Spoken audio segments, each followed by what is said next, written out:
the scholars then saw Ahmed al-Hassan as a even greater threat, and so they began to issue fatwas that he be killed, that he was a false claimant, that he was a Dajjal, an Antichrist. They even bombed his house just moments after he managed to escape from there, because the 12th Imam told him to leave the house or the residence, and once he did so, they ended up bombing the place, and they were hunting him down.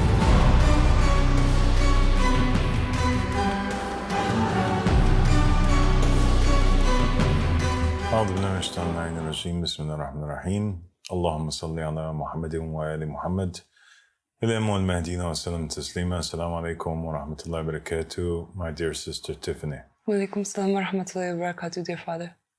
Inshallah, you're doing okay. Yeah, I'm doing great today. Thank you so much for having me. Alhamdulillah, thank you for being here. Yeah, so today we want to talk about one of the signs, one of the most important signs actually of the emergence of the Mahdi, and that is the sign of the Amani. So we have these signs that, bidat could happen in them. Okay, so the Ahl Bayt alayhim salam, they spoke a lot about things that were to happen in the future, signs that were to happen before the coming of the Mahdi, events that would take place during the life of the Mahdi or during the life of the Qa'im, things that would happen to the nation of Islam after the death of the Prophet Muhammad sallallahu alaihi wasallam, or in the future, if it was the Imams that were speaking about it or narrating it. And all of these signs are subject to change. The actions of the people could change the event taking place, right? Yes. So there is a potential for change depending on the actions of the people, but the Ahl Bayt alayhim salam would mention that this and this and this is going to happen because it is the most likely probability based on what is taking place right now on the ground. Okay. However, there are these signs which the Ahl Bayt alayhim salam said were inevitable, unchangeable. Okay? No bidat could run in them. And bidat means a change can happen, like in the plan of God or in the events that take place, the course. One thing was decreed and it can be changed into another thing. Yes. Yeah? Just like in the very beginning when the Prophet Muhammad sallallahu alaihi started with Islam, it was the decree of God that he worshiped with his followers towards Jerusalem. And then afterwards it changed and he began to worship, towards Kaaba, or turn his face towards Kaaba. The same thing happens. Or when the Prophet Muhammad sallallahu alaihi wasallam, for example, went out with his companions and he was leading them into the battle of Uhud. So the battle of Badr, he won it. The battle of Uhud, the Prophet went out with his companions. He obviously led them into the battle to win, not to lose. And it was because of their actions and their shortcomings and their abandoning of the plan and disobedience to the Prophet of Allah sallallahu alaihi wasallam that caused the event to change, and the victory became a victory for the disbelievers instead of a victory for the believers. Yes. Yeah. So that was a change in the plan of God. Yeah. God had intended, willed, wanted for the Muslims to be victorious in Uhud, but because their actions, it changes. Yes. It happened numerous times throughout the Old Testament and even the New Testament as well. Exactly. So God intends one thing and then it changes, right? And we have the example, since you mentioned the Old Testament, of the Israelites and, how Moses, he left them and he was supposed to leave them for 30 days in the Quran, and then God makes an additional 10 days. So then they didn't think that he was coming back. It became 40. So that's a change. It was also a change when the Israelites were supposed to just cross over into the promised land, and then it changes and they end up, having to wander in the desert for 40 years, right? Yes, exactly. That was a change, and that was a bidat. Okay, so now that we've established that bidat is possible, there are things that are inevitable that must happen. The Ahl Bayt alayhim salam mentioned them. One of them is the appearance of the Sufyani. The Sufyani became an inevitable sign, and that must happen, that will happen. There was a 100% chance that no matter what the choices of the Muslims are throughout from the time of the Prophet Muhammad all the way until the time of the emergence of the Qa'im, no matter what choices they made, this Sufyani character has to emerge. And that's because of the immense hatred that was in the hearts of the family of Abu Sufyan, whether it was Abu Sufyan or if it was Muawiyah, his son, or if it was Yazid, his son after that. This family, this cursed tree, they had so much hatred towards the Prophet Muhammad and his family that there had to be an enemy that would emerge from their loins in the future that would fight against the Qa'im or the Mahdi. Yeah? Yeah. One of the other signs is the appearance of a hand in the sky. Right? This is one of those inevitable signs. Another one of the signs which were inevitable that no bidat can happen to change this is the appearance of a character that's called the Yamani. Yes. Okay? Yeah. Now, it's important that we understand the difference here. The sign is the sign of the Yamani. The character is called the Yamani and not the Yemeni. It's difference. Yes. Okay. Yemeni means somebody from Yemen. Yemeni means somebody who's a right hand. Okay? And this character is like a right hand to Imam al-Mahdi alayhi salam. Okay.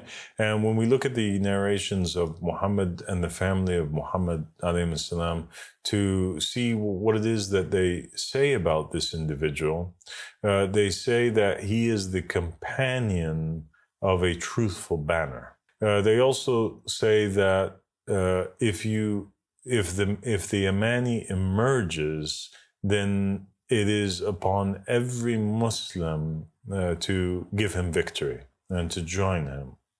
It says that in the time of the Yamani, selling weapons is forbidden. It also says that the Yamani, whoever goes against him, is from the people of hellfire. Okay. And so we can understand from this narration, right, that the Yamani, and from the words of the Ahl Bayt, that the Yamani, it is an obligation to support him, and anybody who doesn't support him goes to hellfire, right? Yeah. And this does not occur except with somebody who is infallible and somebody who is a messenger or a proof upon the people, because God would never make it an obligation to follow somebody unless he was the absolute truth. Yes, right? Of course, yeah. Because the narrations about the Yamani, it doesn't specifically say that he is an infallible imam. This is one of those secrets that ends up being decoded and in the time of his appearance. But it says it in a different way. And that different way is that Muslims have an obligation to support this Yamani, and that he has a banner, and his banner is a banner of truth, and anybody who goes against it is from the people of hellfire. And so you can tell through this description that the individual, the character of the Yamani, who's a forerunner, he comes before the appearance of Imam al-Mahdi alayhi salam.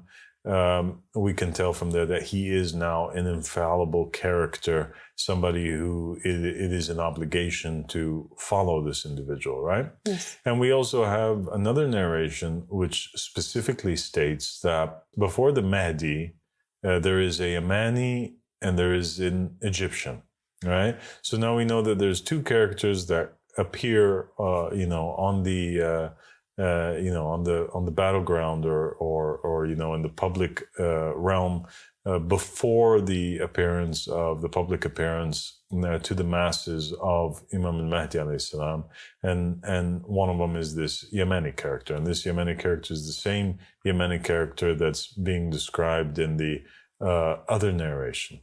Okay. Okay? Yeah. Who is this character that is an infallible individual and who appears before Imam al-Mahdi, and it's an obligation that we follow? Well, other narrations state that he emerges in the same time as two other characters.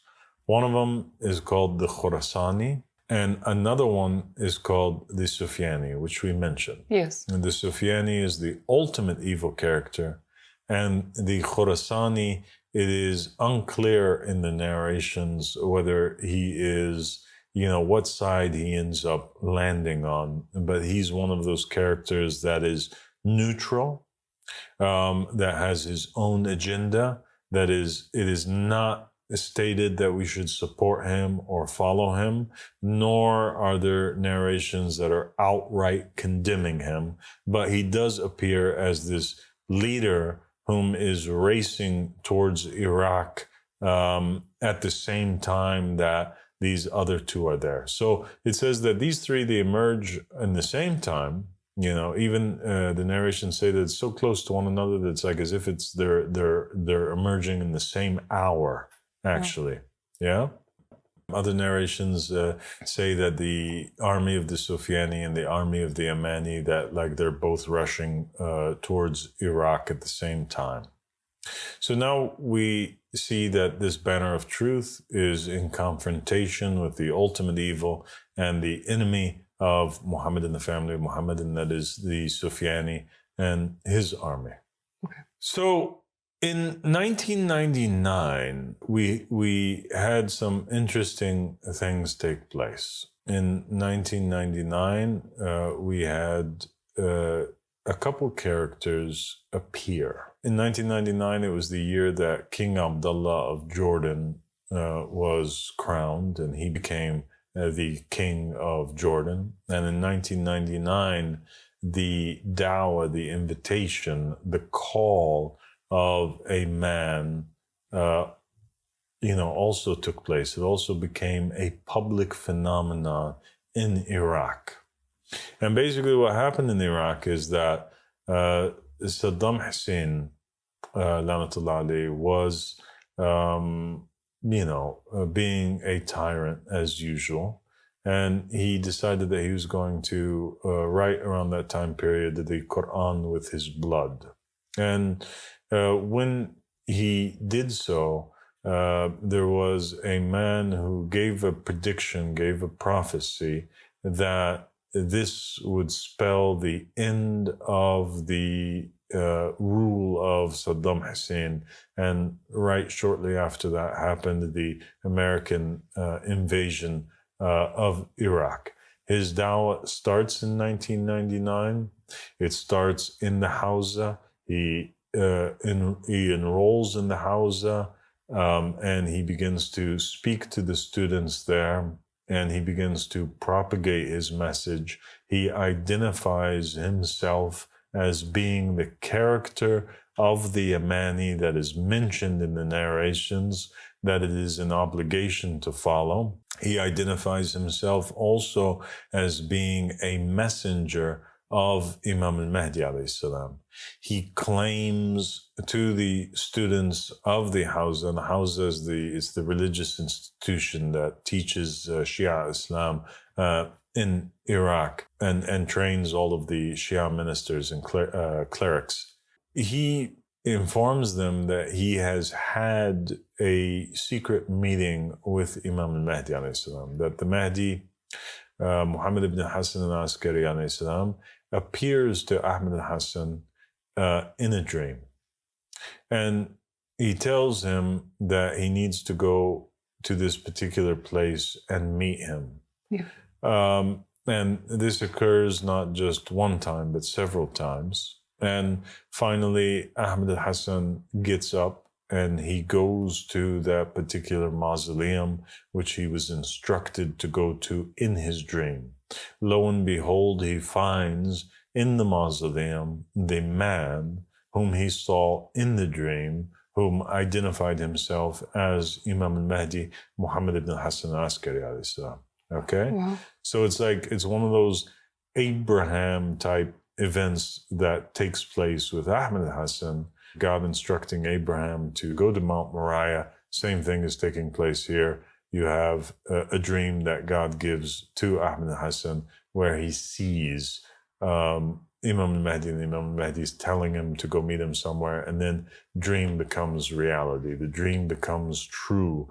And Ahmed, whose real name is Ahmed, son of Ismail, his father's name is Ismail, obeys the dream. He believes in the dream. He goes, and indeed, Imam al-Mahdi alayhi salam is there.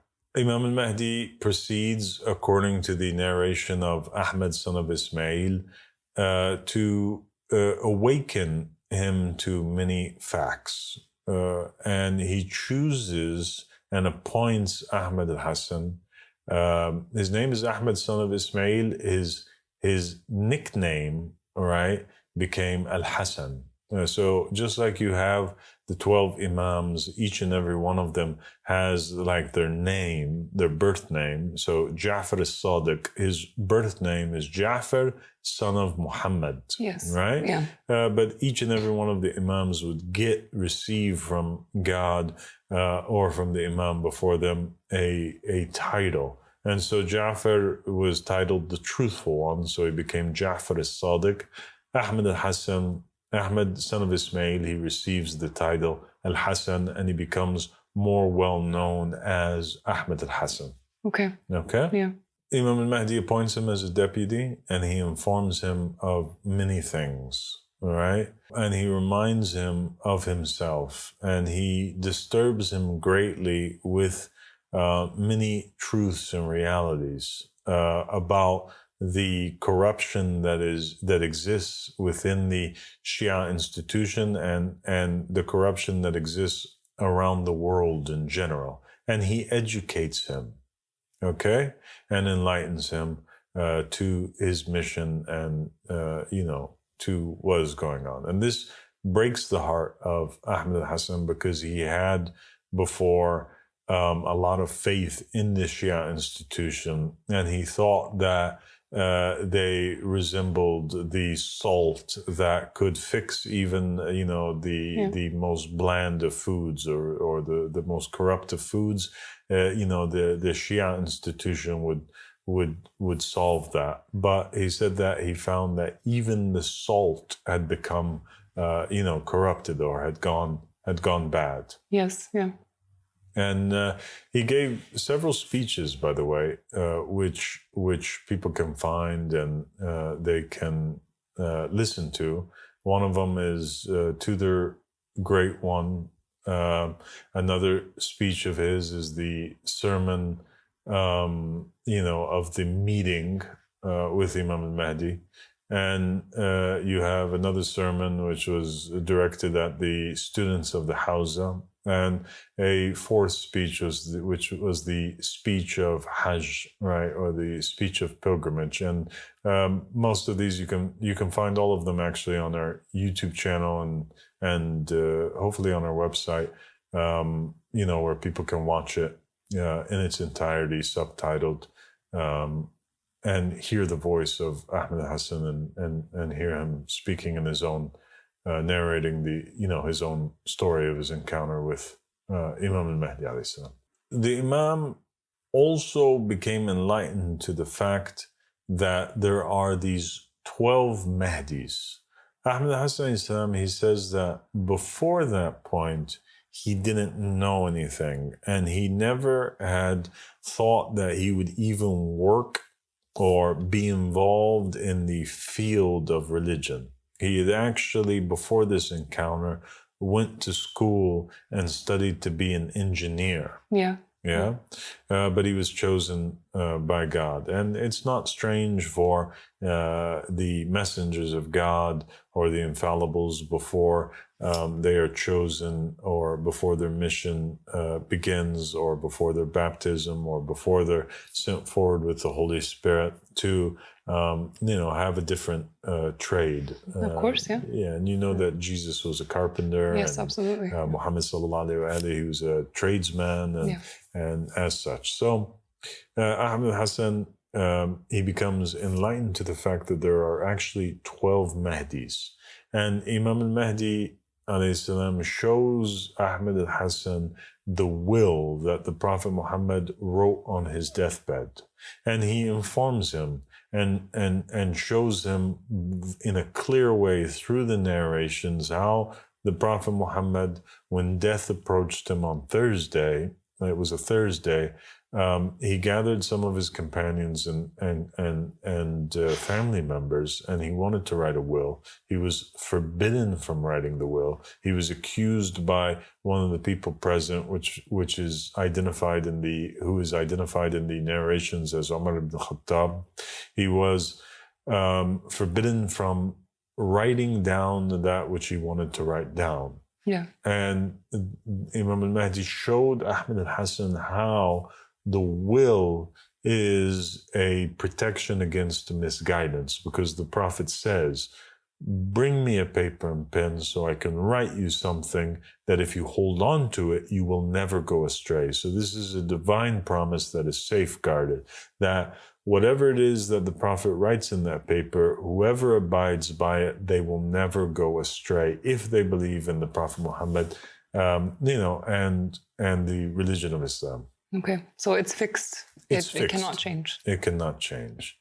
And then Imam al-Mahdi showed Ahmed al-Hassan how this will, even though the Prophet was prevented from writing it, on that Thursday, on the day of his passing, which was a few nights later, he ends up dictating it in a narration to Imam Ali. And it is the only narration out there in all of the books of the Muslims that states specifically what it was that the Prophet had intended to write. So there's one narration. It is an apparent narration that is in the books of the Muslims, and it's important that it's a narration that is in the books of the Muslims that show what is written, because the narrations state, and the Ahl Bayt alayhim salam stated that we don't have a single imam that comes from us except that he is infallible.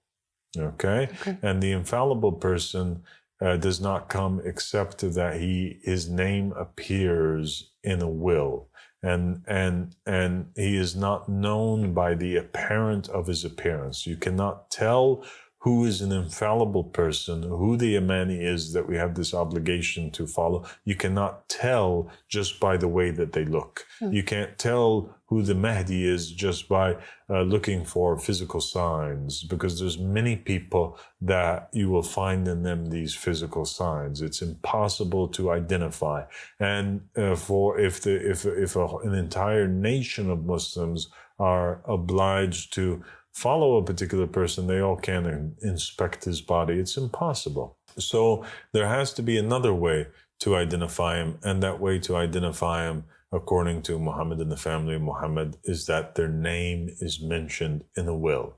And we find here that the Prophet, on the day of his passing, he writes this will, and it's the only will that's out there, and it is the apparent will. And the Ahl Bayt said that the companion of the matter would be known by the apparent will, a will that the people had always had between their hands. Yes. Yeah? And in that will, it states that, the names of all of these successors of the Prophet Muhammad, from Imam Ali, going all the way down to the 12th Imam, Imam al-Mahdi, who's now the speaker, who is speaking to Ahmed Hassan. And then it says in there, in the will, and that when death approaches him, he should hand it over to the first of the close ones, or the first of the Mahdis in some narrations, and he has three names, and then it mentions Abdullah Ahmad al-Mahdi, right? Yes. And so Imam al-Mahdi tells Ahmad al-Hassan that this name Ahmad, who appears in the will, this is you. You are my successor. You are my messenger. You are the Ahmad that's mentioned in the will. When the people ask you for a proof that you met with me, right? Yeah. You remember when Moses met with God? Yeah. Right? Yeah. And he says to him, like, okay, how am I going to convince these people? Yeah. Who do I say sent me? Who do I say sent me, right? And God enforces him. He enforces him with miracles. He enforces him with telling him, what to tell the people that his name is, etc. Mm-hmm. And Moses identifies himself also to the Israelites as being this promised savior that was foretold by Joseph, that they had been awaiting for. They were looking and praying for this character's appearance. Yes. So same thing. Same thing here. Ahmad al-Hassan, he goes forward, and Imam al-Mahdi tells him that this is what you do. You tell the Shia, the true believers who held on to the will and believed in the promise of the Prophet Muhammad, that whoever holds on to this would never go astray. Inform them that you are the companion of the will. Your name is mentioned in the will. This is your letter of appointment by the Prophet Muhammad. Peace and blessings be upon him. Tell him that you are Ahmad.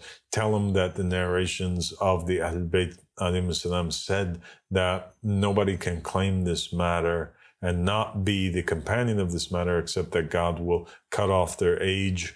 Go forward and proclaim yourself as Ahmad in the same way that the Prophet Muhammad sallallahu alaihi, he proclaimed himself and said that he was mentioned on the tongue of Jesus, and he is the prophet that they found written in the Torah and in the Gospels, right? Yes. So the people from before, they mentioned Muhammad's name in their wills and in their prophecies in the same manner. You, Ahmad al-Hassan, go forward and proclaim yourself that you are mentioned by name, Ahmad, in the will of the Prophet Muhammad. And he also informed him that he is the first of the 12 Mahdis, whom are to follow Imam al-Mahdi. And that he is to tell people also that, it's an obligation to follow him and to take the Pledge of Allegiance from the people and to call them towards the supremacy of God. The main case that Ahmad al-Hassan was sent forward with is this case of the supremacy of God. Yeah. And so Ahmad al-Hassan does exactly that. And he tells everybody that, look, you have all gone astray. And what they're teaching you in the Hawza is corrupt. And the main reason why it is corrupt is because these clerics have abandoned the idea that God is the one whom appoints the ruler. Yeah. Yeah. And he's the only one who said such things, in the environment that he was in Iraq, amongst all these scholars who are calling people to follow themselves, who are calling people to imitate them, in this environment of people, wanting democracy, supporting the Americans and bringing democracy to Iraq. He was the only one who was saying such things, that God is the only one who chooses the ruler. And if you go back and you look at the story of religion, that's the key that was missing for such a long time, that had been lost, that is how God operates. He alone chooses the ruler. Exactly. And so what do we have now? We have his prophecy came true. The Americans came in, as you mentioned. They toppled Saddam Hussein. And Ahmad al-Hassan raises this banner that's a white banner that says in the middle of it in green writing, Al-Bay'a Lillah, or supremacy is to God. And as all of the clerics on the earth, right, whether they lived in the east of the lands or the west of the lands, Yeah. And now in the very home of Shia Islam, Yeah. right?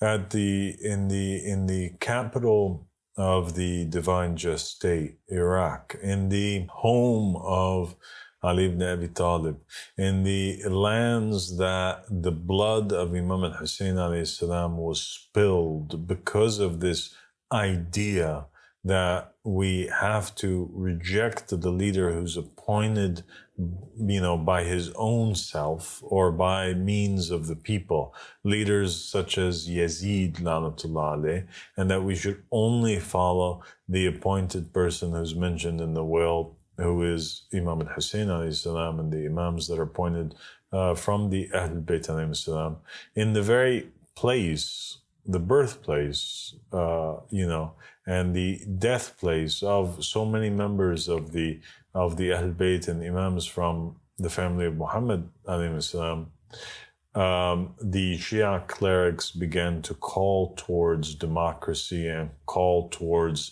the supremacy of the people and call towards elections.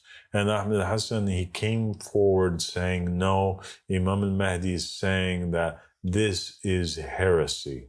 This voting in the elections, basically it is a reneging on the oath that you're supposed to give and your pledge that you're supposed to give to the Imam of the time. Hence the Prophet Muhammad said, whoever dies and doesn't have a pledge of allegiance in his neck dies the death of ignorance. And then another narration says, whoever dies and does not know the Imam of the time will die the death of ignorance. So you know that you have this obligation to pledge allegiance to the Imam of your time, the person who's appointed by God, and yet these clerics who are speaking in the name of religion are teaching the masses that they have an obligation and issuing fatwas that they have an obligation to choose their own ruler. And this comes into contradiction with the very teachings that are in the Quran when God says, verily, I'm making a caliph in the land, or, when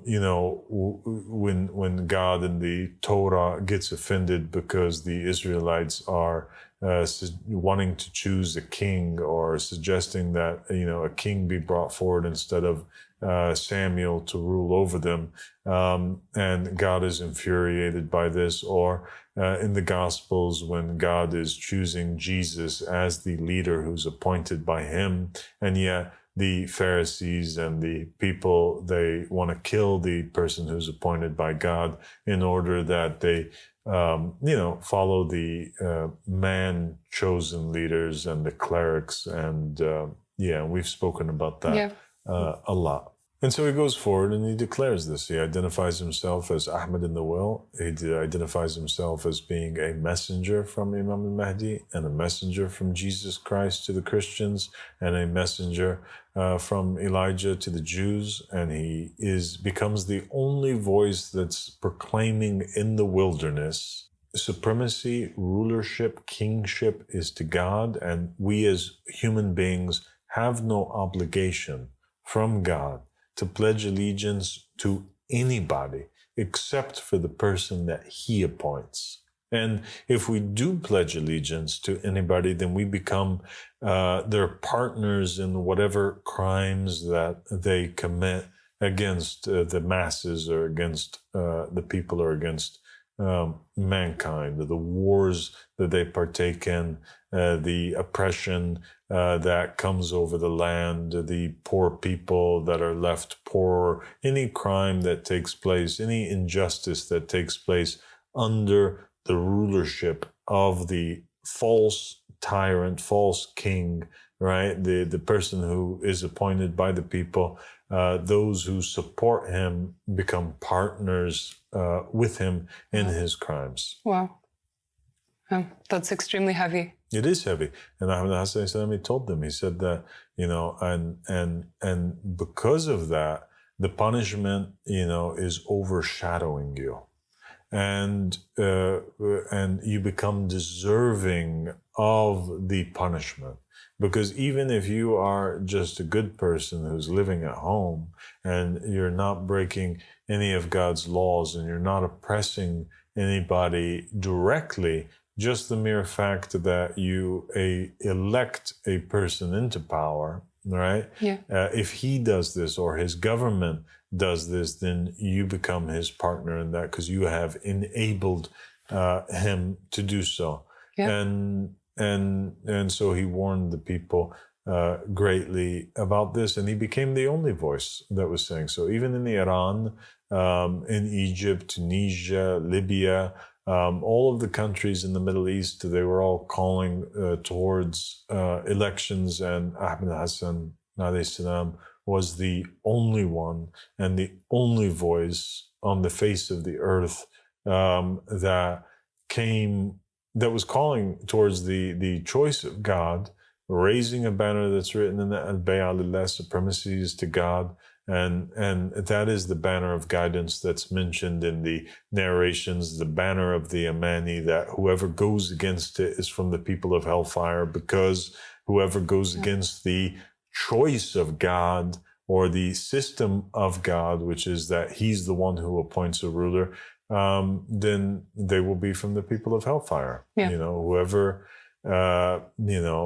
dies and doesn't know the Imam of the time dies the death of ignorance. Yeah. And whoever fights against the Imam of the time or fights against the Amani or the banner of the Amani, then for sure he's from the people of hellfire, because God is the one whom created us, and he is the only one who has a right to appoint over us the person who has his spirit, like Adam and Moses and Jesus and Muhammad, the spirit that is that knows how to take care of God's creation. Yeah. Yeah. I mean, it's absolutely revolutionary, the message that he came forward with, and completely different from anything that anybody was saying. And yeah, and perhaps people before had forgotten, or they weren't aware that the blood of the tyrants that they elect will be on their hands. But once he came forward, there was no excuse anymore. They knew. So these narrations talking about how if you go against his banner, they would be from the people of hellfire, they make complete sense. Exactly. And so Ahmed Hassan, he continued to preach his message, and he became quite popular. And there was a few waves of there was a few times where people pledged allegiance to him, and then they betrayed him and kind of like went back on their oath or their pledge of allegiance.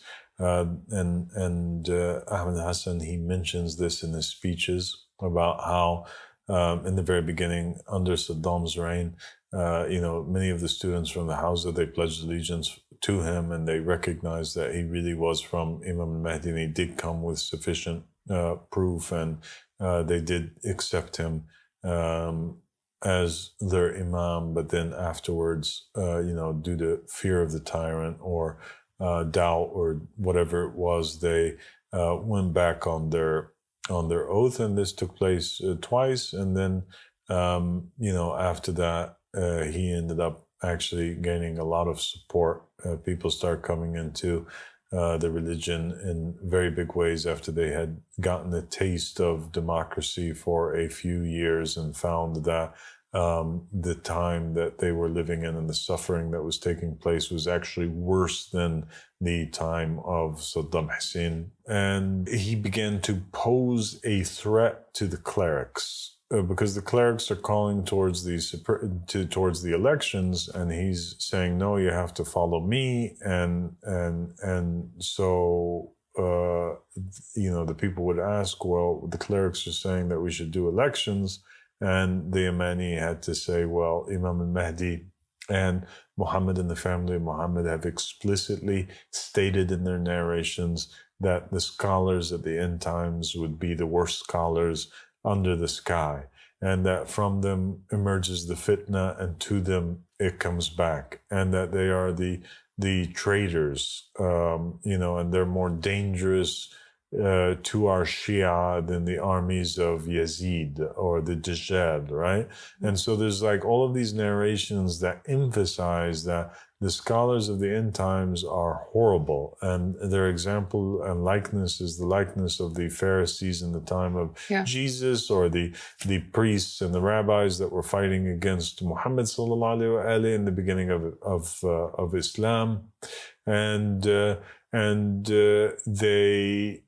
the scholars then saw Ahmad al-Hassan as a even greater threat, and so they began to issue fatwas that he be killed, that he was a false claimant, that he was a Dajjal, an Antichrist. They basically made his blood halal and encouraged the different militias to take action against him. And that's when Ahmad al-Hassan had to begin to hide more out of the public eye, and they even bombed his house in Iraq just moments after he managed to escape from there, because the 12th Imam told him to leave the house or the residence, and once he did so, they ended up bombing the place, and they were hunting him down. And the intelligence services in Iraq were also hunting him down, and they were working with the Americans and and proclaiming him to be a terrorist or a nuisance and a criminal and these types of things. Even though Ahmad al-Hassan he was never, ever, and it's been proven now, he was never responsible for any type of crime in Iraq or any type of act of terrorism whatsoever. On the contrary, him and his followers have always been peaceful and propagated the message in a peaceful manner. And eventually he is forced to go into hiding. And this is something also which is mentioned in the narrations. And he went into an absence where he disappeared after there was a very serious attempt against his life in 2007. And that is, in short, the history of the Yamani from 1999 until 2007, and a brief look at his message and his call. And Ahmad al-Hassan then basically a few years after that ends up sending forward another companion of the will and his successor to emerge and talk to the people in the public and call towards the supremacy of God. And he met with him just like Imam al-Mahdi alayhi salam met with him and enlightened him to his role and made him go forward and proclaim his name in the will as Abdullah. And here we are today, speaking and calling people once again to the supremacy of God, but this time instead of speaking just in Arabic in Iraq to the Iraqis or to the Muslims or the Arab people, we are proclaiming this message to the whole world in English and in many other languages. Wow, that's amazing. Thank you so much for enlightening me about the whole story of the Yamani from the beginning, how he learned his role, how he learned that he was the Yamani, mentioned in the will of Prophet Muhammad, up until the present day. It's a beautiful story, and I see so many parallels between this story and the history of God's religion throughout time. And it's amazing to be alive in this time and have a chance to be a part of this call and call people to the supremacy of God and hold the banner proudly that declares that supremacy is God alone. God bless you, Tiffany. Thank you so much for everything. Thank you so much. Assalamu alaikum. Alaikum salam.